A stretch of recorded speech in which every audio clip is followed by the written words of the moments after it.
তো উপরে স্ক্রিনে দেখতে পারতেছেন যে একটা দিনমজুর গরিব ভাইয়ের একটা অটো রিক্সা কিভাবে দুমড়ে মুচড়ে দিতেছে, আর সেই ভাইটা কত আর্তনাদ করতেছে অটো রিক্সাটাকে বাঁচানোর জন্য। আসলে ভাই, গরিব মানুষের কষ্ট বোঝার মতো এই দুনিয়ায় কেউ নাই।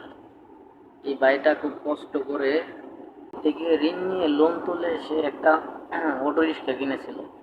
আর সেই অটো রিক্সাটা বোল্ডোজার দিয়ে অটো রিক্সাটা দুমড়ে মুচড়ে দিল।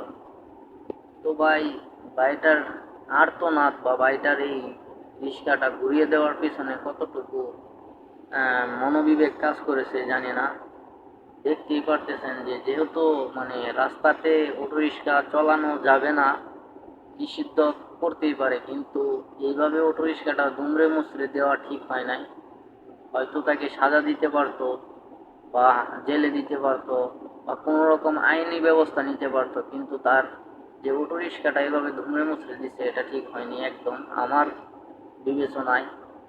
তার কষ্টের এবং তার পরিবার সংসার চালানোর মূল বিষয় ছিল সেই অটো রিক্সাটা, যার দিয়ে সে ইনকাম করে তার পরিবারকে চালাতো, তার কিস্তি লোন শোধ করতো।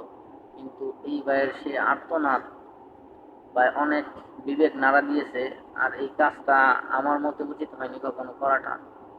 তো আপনাদের মতে কেমন হয়েছে এই কাজটা একটু জানাবেন। ভিডিওটা থেকে থাকতে পারলাম না, তাই একটা ভিডিও তৈরি করে ফেললাম।